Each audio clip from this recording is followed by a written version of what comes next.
Despite loving it so much, I'm by no means a professional gardener, and over the years I've learned a ton of different things that I really wish I had known sooner. So I wanted to make a video to pass some of this advice on, to give you some of the gardening tips and sort of essentials that I wish I'd known at the start of my gardening journey, because it would have made things so much easier and so much better. So I've got 5 of these specific tips, and I also want to mention that I'm currently trying to hit 4,000 subscribers. So if you like gardening content, please consider subscribing so we can reach our goal. I would love to have you here on the channel. And now let's jump straight into these tips. Now, the first tip we're going to get into is about watering. And of course, watering is an essential part of gardening so that you can keep your garden alive over the hottest months of the year. Plants need water, even things like trees and such need water every now and again. And this is a really intricate topic, so I'm not going to go into all of the specifics of watering. I do actually have a video on the channel about this already, which I'll put on the screen. But I'm going to share a specific tip which will help you a ton when it comes to watering properly. Now, the best piece of advice I can give when it comes to watering plants is always water directly at the base. So let's take a look at this grass here. We're going to use our hose to water it. Now, in terms of how we should water it, we want to water directly at the bottom, at the very base of the plant. Now, what that will do is the water will soak into this plant a lot better. It won't just bounce off the foliage. So imagine I water like this. Most of that water is not actually going to go down to the roots of the plants. It's just going to sit on the foliage, go everywhere. It's not going to work nicely. A lot of people water just, like this, or with the other settings, the sort of lighter settings on their hose. It doesn't work. Use the setting that is like a tap. So it's kind of similar to what you'd do if you had a watering can. So, you can use a watering can as well, but of course a hose might save a lot more time. But a watering can also works if you're using a water button and stuff like that. And water directly at the base of the plant. Now, I also recommend that you water for a long time rather than a short time. Don't just do this and you're done. Water extensively. Water for at least 10 seconds per plant, depending on how dry it's been. And then that'll really soak in, and you won't have to be watering every single day. If you give plants a really deep water rather than just a little surface one, they'll really soak that water up and appreciate it a lot more. And then the water will travel down further, meaning the roots have to go searching for it. And as those roots go searching for it, they'll grow even stronger. So that's my best advice for watering plants. So when it comes to the peak of summer, a lot of us will be deadheading. And if you don't know what deadheading is, effectively that's taking off the spent blooms of a plant to ensure it'll generate more flowers. Now, the piece of advice I want to give here is that deadheading actually helps. Whilst it might feel like a sort of tedious task that you really don't want to have to deal with every single day, it does help to keep on top of your deadheading. Cosmos is a really good example. So we can see here is a dead bloom. You can tell it's gone to seed. And I can't really rip it off on camera because I've only got one hand. But basically you would tear this off at the end of the stem. And from that, new blooms will come. And you can see those here. So yes, deadheading does actually make a difference. I know some people think that, I don't need to deadhead. What's the point? The flower's just going to do what it's going to do. That isn't the case. Deadheading does help, and it will make a huge difference. This Cosmos, if I hadn't deadheaded it, it would probably not be flowering now. Genuinely. It might have a few odd straggly flowers here, but it would also look really ugly because it would be filled with these. Now, adding on to this advice, sometimes you do want to stop deadheading when you want to collect the seeds. So when you get later on in the year and, time is kind of running out in the garden, then it's time to stop. When the plant is no longer producing these little heads that you see here, then you can stop deadheading and collect the seeds when they're ready in sort of late autumn time. So there is an art to it. It's not tremendously complicated though. You don't have to do anything fancy with deadheading most plants. Most will just accept you snipping those off however you want or pulling them off gently, and then they'll do fantastically. So don't worry too much about doing it sort of super specifically or anything or professionally. There's no real wrong way to deadhead plants. I'm mostly talking about perennials here. I think with bushes and stuff, it can be a bit different, although that's more pruning. But yeah, I would definitely keep on top of deadheading your plants. It does actually make a difference. So a really big piece of advice I wish I could have given my past self is plant for your soil and your aspect. So of course your type of soil is going to depend where you are or what type of garden you have. My soil is very much somewhere in between. It's sort of like a loamy soil, which effectively means it's pretty free draining, maybe not the best free draining in the world, but it can retain that moisture as well. It's not too dry either. Some people have clay soil, which is really heavy and will retain the moisture, but means plants often drown in that clay or can't really grow their roots because of how heavy it is, and it can dry out too. And then some people have sandy soil, which is really good for growing roots and such and giving your plants, a good chance at life. But at the same time, it doesn't retain the moisture very well, so plants dry out a lot quicker. So learn what type of soil you have. There's lots of videos on YouTube that go over this, and plant the right types of plants that'll enjoy your soil.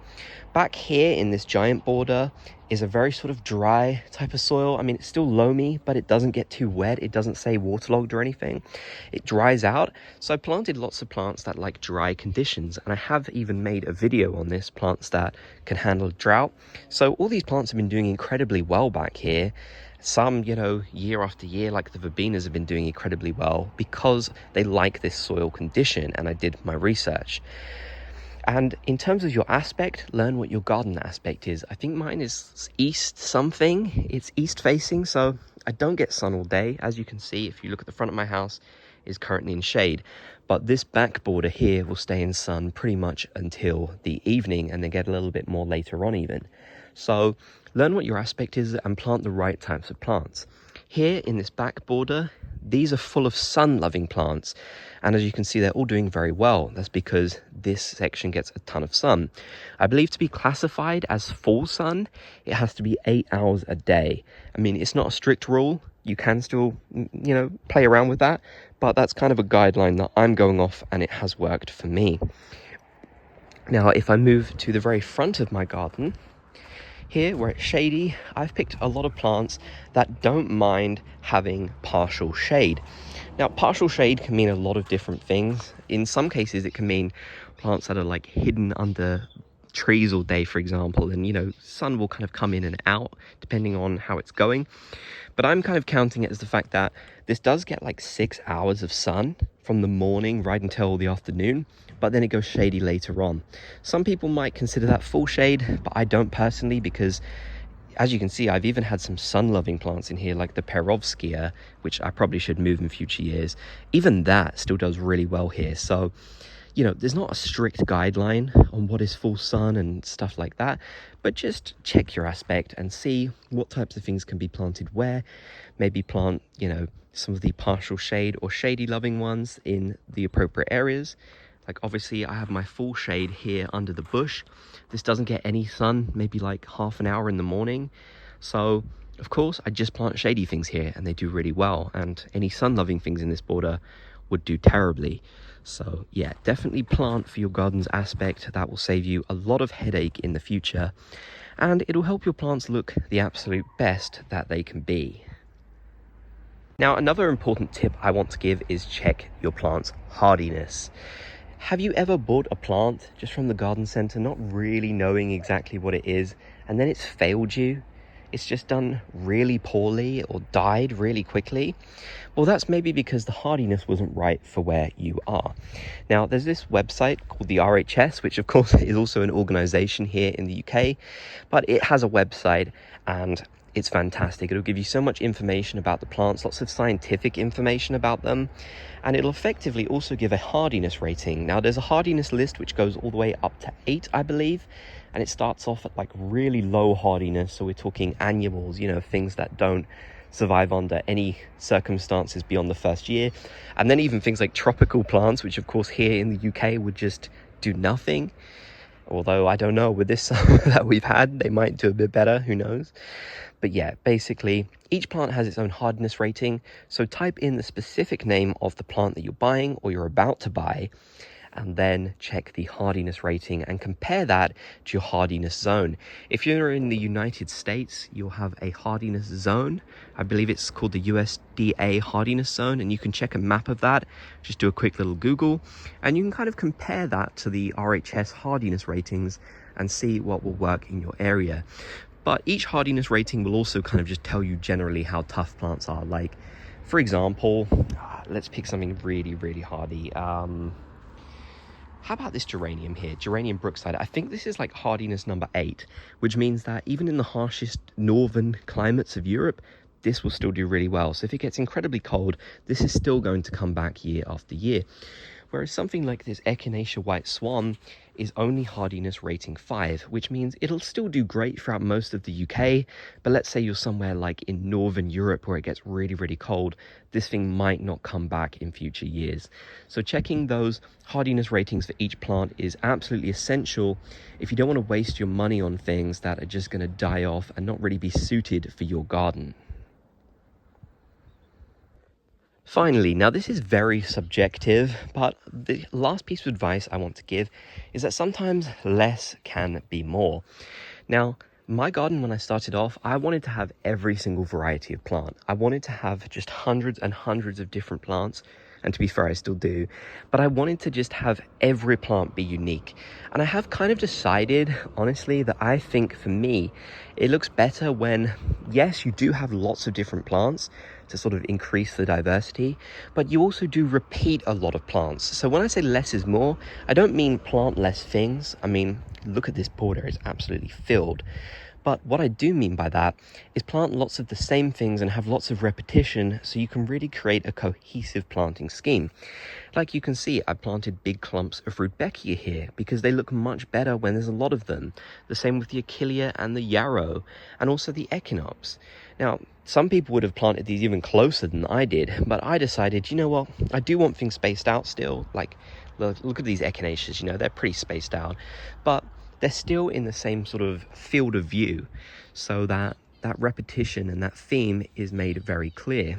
Same with this Agastache, down here in this little section of garden, I had tons and tons of different plants, but I decided that it just looked very random. It didn't look very cohesive at all. So I wanted to repeat a lot of the same plants so that next year it just looks a bit more cohesive. Now, of course, my garden is a cottage garden, and the main thing about cottage garden is you can plant whatever you want, where you want. It doesn't have to be cohesive or anything like that. You don't have to follow any rules. You can just do what you want. But still, even in a lot of cottage gardens, people do repeat plants. And the reason for that is because it's cheaper. You can grow lots of your plants from self-seeding or collecting the seeds or cuttings and such. So I think even in a cottage garden, these rules still somewhat apply, even if they're not strict rules, just based on the fact that, yeah, it'll save you a ton of money and it does look really good. I mean, with this Echinacea, for example, if I just had the one clump of it, it really wouldn't stand out, it'd be lost amongst the crowd. So I think having lots of repetition is definitely good. And yes, sometimes less can be more. Although I will say, I do always recommend planting very densely because that'll stop weeds. So I just want to make that very clear that when I'm saying less is more, I don't mean plant less things. Definitely still go crazy with the planting. I certainly do. And I'd be a hypocrite if I said otherwise. So that's our little video on my gardening tips that I wish I knew sooner. Let me know in the comment section down below, what are some tips that you wish you had known from the very start? I'd love to hear what you have to say. And don't forget to subscribe if you like gardening content. I would love to have you here.